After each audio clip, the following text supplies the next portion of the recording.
Hello दोस्तों, 3 जनवरी 2026 सुबह के लगभग 2 बजे फ्लोरिडा में एक भारी पर्दों से ढके अंधेरे कमरे में केवल स्क्रीन थी उसमें, और उस स्क्रीन के सामने बैठा था दुनिया का सबसे शक्तिशाली व्यक्ति, यूएसए प्रेसिडेंट डोनाल्ड ट्रंप।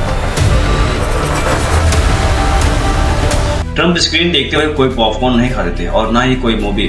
वह लाइव फीड पर अपनी आर्मी को जो हजारों मील दूर एक घर पर हमला करते हुए देख रहे थे। यह घर किसी और का नहीं बल्कि वेनेजुएला के राष्ट्रपति निकोलस मादुरो का था। वेनेजुएला के राष्ट्रपति निकोलस मादुरो इसी घर में सो रहे थे। गहरी नींद में होने के कारण मादुरो को इस बात का बिल्कुल भी अंदाजा नहीं था कि कुछ ही मिनटों में उनका किडनैप होने वाला है। कुछ देर पहले ही अमेरिकी हेलीकॉप्टर जो समुद्र से मात्र 100 फीट की ऊपर उड़ रहे थे, यह वेनेजुएला की राजधानी काराकस पहुंचे। ये हेलीकॉप्टर जमीन के इतने करीब थे कि रडार पर इनको पकड़ना बहुत मुश्किल था।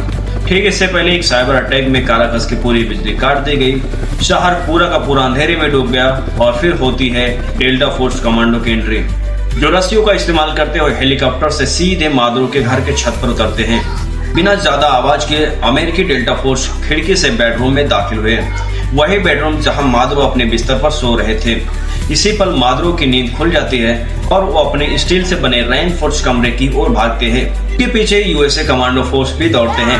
मादुरो दरवाजा बंद करने वाले होते हैं कि अमेरिकी फोर्स उनका हाथ पकड़ लेते हैं।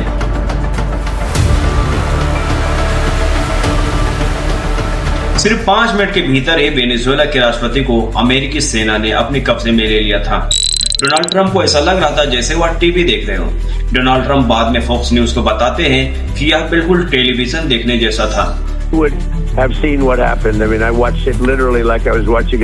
लेकिन यह कोई टीवी शो नहीं था, ये था मॉडर्न हिस्ट्री का सबसे भयानक मिलिट्री ऑपरेशन।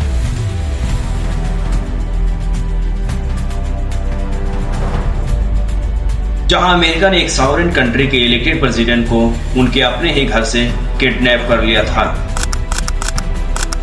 अगली सुबह जब यह खबर न्यूज चैनलों पर आती है तो इससे पूरी दुनिया चौंक जाती है। इसे देखते हुए आप सभी के मन में 2 अहम सवाल उठते होंगे। पहला सवाल कि आखिर अमेरिका ने ऐसा किया क्यों, और दूसरा, क्या अमेरिका के लिए किसी दूसरे देश के राष्ट्रपति या प्रधानमंत्री का इस तरह किडनैप कर लेना इतना आसान बात है? अगर हाँ, तो इंटरनेशनल ऑर्डर का क्या होगा? क्या आपसे दुनिया के हर देश को इसी भय में जीना पड़ेगा? या सिटिंग प्रेसिडेंट को पकड़ने का यह ऑपरेशन रातों रात पूरी नहीं होती है कि प्लानिंग महीनों पहले से चल रही होती है? जब पूरी दुनिया को लगा कि वेनेजुएला में सब नॉर्मल है, तब अगस्त 2025 में CIA ने सीक्रेट रूप से वेनेजुएला में एक छोटी टीम भेजती है। टीम को मादुरो के मूवमेंट पर नजर रखने का काम सौंपा जाता है, जैसे कि वह कहाँ रहते हैं, कहाँ यात्रा करते हैं, क्या खाते हैं, क्या पहनना पसंद करते हैं, यहाँ तक कि उनके पालतू जानवरों के बारे में भी हर चीज को ट्रैक किया गया। इसके अलावा CIA का एक एजेंट वेनेजुएला सरकार के भीतर भी काम कर रहा था।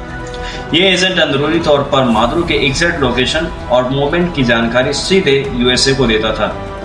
सुनने में यह काफी आसान लगती है, लेकिन ये मिशन एक्चुअली में बेहद खतरनाक था।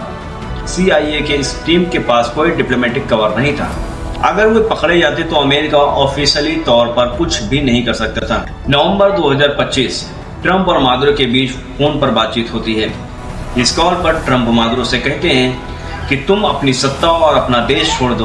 उन्होंने कहा कि यही तुम्हारे लिए सबसे अच्छा ऑप्शन होगा। यह एक तरह से ट्रंप की ओर से मादुरो को दिया गया अल्टीमेटम था, लेकिन मादुरो ने इसे साफ इनकार कर दिया। बाद में secretary of state Marco Rubio ने एक प्रेस कॉन्फ्रेंस में कहा कि इससे बचने के लिए निकोलस मादुरो को जेनरस ऑफर दिए गए थे, लेकिन उन्होंने हमारी बात नहीं मानी। But I want to be clear about one thing. Nicolas Maduro had multiple opportunities to avoid this. He was provided multiple very generous offers. Maduro को मना करते ही प्रिपरेशन एडवांस स्टेज पर पहुंच जाती है। इसके बाद अमेरिका ने कुछ ऐसा किया जिसे देखने के बाद मिशन इम्पॉसिबल मूवी का सीन याद आता है। इंटकी में अमेरिकी फोर्स ने मादुरो के घर की एग्जैक्ट डुप्लीकेट बनाया। यहाँ डेल्टा फोर्स के कमांडो ने ऑपरेशन का रिहर्सल किया। इसके अलावा अमेरिका ने वेनेजुएला के आसपास फाइटर जेट, नेवी के स्पेशल एयरक्राफ्ट और रिपर ड्रोन डिप्लॉय कर दिए थे। दिसंबर के शुरुआत में व्हाइट हाउस को लगा कि मादुरो के सपोर्ट सिस्टम में कुछ कमियां हैं, लेकिन यह गलत साबित होता है। इसके बाद 25 दिसंबर क्रिसमस के दिन ट्रंप ने ऑपरेशन को फाइनल मंजूरी दे दी। यह ऑपरेशन क्रिसमस के आसपास किया जाना था, क्योंकि इस दौरान बड़ी संख्या में वेनेजुएला के सैनिक छुट्टी पर चले जाते हैं। लेकिन ऑपरेशन के पहले ही एक समस्या आ गई। उस समय वेनेजुएला में मौसम खराब था। इसी वजह से ऑपरेशन को कई दिनों तक रोक के रखना पड़ा। अमेरिका सही कंडीशन का इंतजार कर रहा था। आखिरकार 2 जनवरी 2026 को मौसम थोड़ा साफ हुआ और रात 10:46 पर ट्रंप ने अंतिम मंजूरी दे दी। और उसके बाद एक ऐसा मिशन शुरू हुआ जो इससे पहले कभी नहीं देखा गया। ट्रंप के ऑर्डर के बाद 20 अलग अलग ठिकानों से 150 से अधिक मिलिट्री फोर्सों ने उड़ानें भरी। उसके बाद एक साइबर ऑपरेशन के जरिए काराकस की बिजली काट दी गई। शहर पूरा का पूरा अंधेरे में डूब गया। लोगों को समझ नहीं आ रहा था कि हो क्या रहा है। फिर अचानक से एयर स्ट्राइक शुरू किए जाते हैं। काराकस के आसपास के रडार और एयर डिफेंस सिस्टम को नष्ट कर दिया जाता है ताकि हेलीकॉप्टर के लिए रास्ता और भी साफ हो सके। इसमें तकरीबन 40 लोगों की जान चली जाती है। इसी बीच अमेरिकी हेलीकॉप्टर काराकस की ओर जाते हुए समुद्र से मात्र 100 फीट की ऊंचाई पर उड़ रहे थे। सुबह के 2:01 पर ये हेलीकॉप्टर मादुरो के कंपाउंड में पहुंच जाते हैं। वहां पहुंचते ही मादुरो के गार्डों ने उन पर गोलीबारी शुरू कर देते हैं।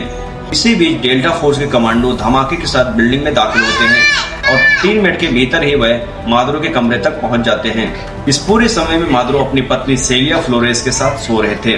कमांडो को देखते ही मादुरो अपने स्टील से बने रेनफोर्स सेफ रूम की ओर भागते हैं। लेकिन कमांडो ने उन्हें पहले ही पकड़ लिया था।